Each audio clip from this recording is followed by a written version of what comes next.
Let me read to you a passage from the 6th chapter of St. Mark's Gospel, verses 17 to 29.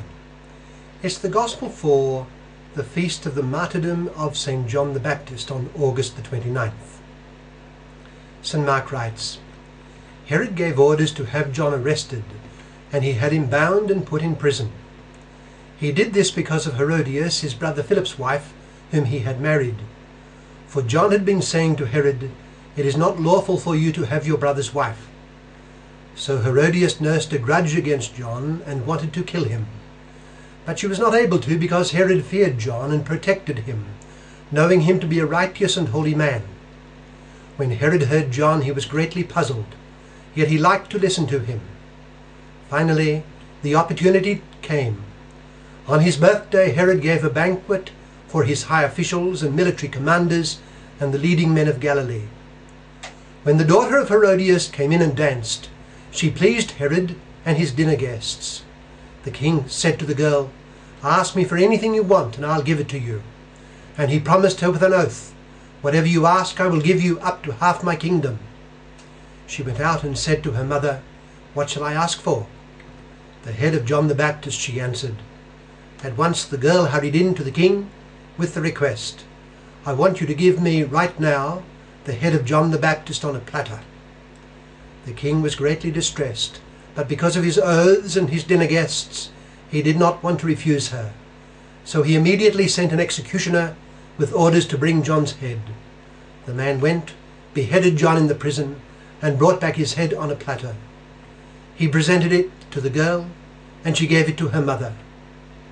On hearing this, John's disciples came and took his body and laid it in a tomb. That's from Mark chapter 6, verses 17 to 29. What does it suggest to us? Well, there is a well-used phrase, a martyr for the cause. And today the term is most commonly used to describe an individual who sacrifices his or her life in order to further some cause or belief. A person is killed while engaged in terrorist actions which are perpetrated in order to further a religion or a religious regime. He is acclaimed a martyr by his co-religionists and is deemed to have gone to paradise to enjoy the fruits of his sacrifice. The status of martyr inspires other terrorists to engage in suicide bombings, bringing death and mayhem to civilians. And thus is the word martyr brought into opprobrium. Originally, the Greek term martyrs signified a witness called to testify in legal proceedings. This process was not intended as such to lead to the death of the witness, but although Josephus tells us that witnesses, especially of the lower classes, were at times tortured before being interrogated as a means of forcing them to disclose the truth. And in fact, torture as a forensic proceeding to force legal disclosures has often occurred in history. For instance, Catholic priests have been tortured in order to reveal what was disclosed during the sacrament of penance.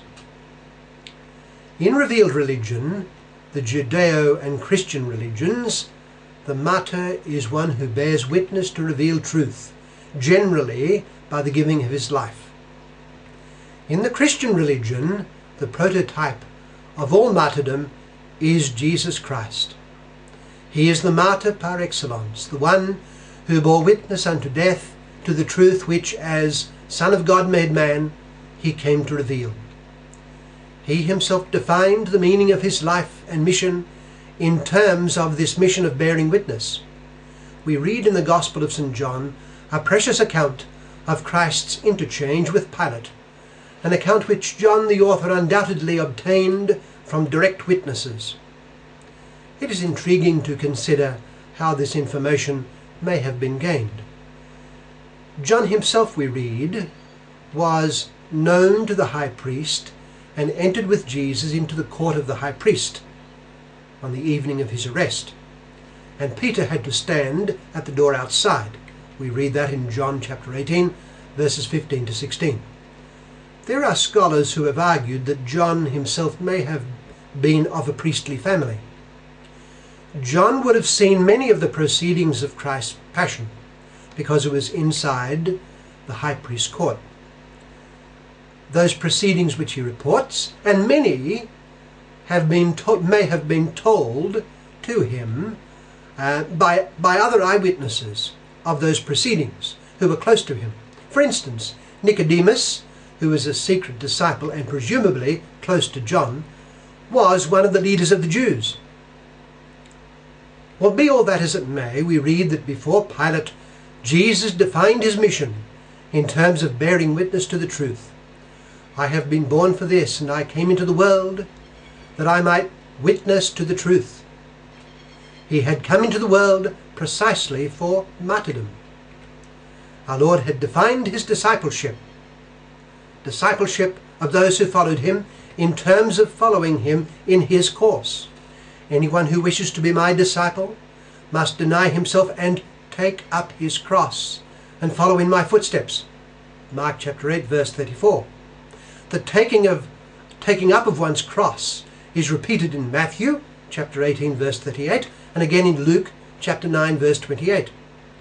The Christian is to choose the cross as Christ chose it. The cross is the privileged means of bearing witness to the truth of Jesus and his teaching.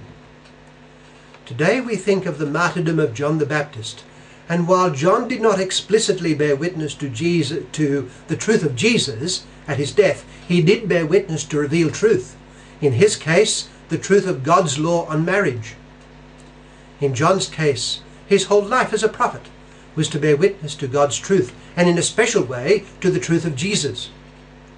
It is interesting to see that the first use of the word martyr, or witness, in the Gospel of St. John, that Gospel which reports Christ's definition of himself as a martyr, is in his prologue, when he introduces the person of John. Having presented the Word who was with God, and who is the life and light of men, he speaks of John. He came to witness, that he might witness about the light. In John chapter 1 verse 7. John came to be a martyr, the Greek, as did Jesus Christ. John came to bear witness to Jesus. Jesus came to bear witness to himself and to his teaching.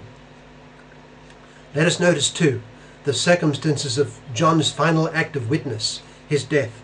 It came suddenly and without warning. There was a birthday party, a girl danced, Herod was caught embarrassed and distressed by his own bravado, and John was summarily slain because of his defense of marriage. Mark chapter 6 verse 17 to 29. There was no warning, but John's whole life to that point had been its preparation. We too are called by our whole lives to bear witness to Jesus and his teaching. Let us then catch the baton and run with it, running every day in the course that God in his providence has laid out before us. The run is to attain personal sanctity and to bear witness to Jesus and his teaching. St. Paul speaks of his running the race to the finish. We do not know how long our run will be. Like that of John, ours might end suddenly. But let us be found at our employment. Our God-given employment is to live in union with Jesus, doing the will of God every day, and bearing witness by this example and our words and actions to the supreme martyr of all, Jesus Christ.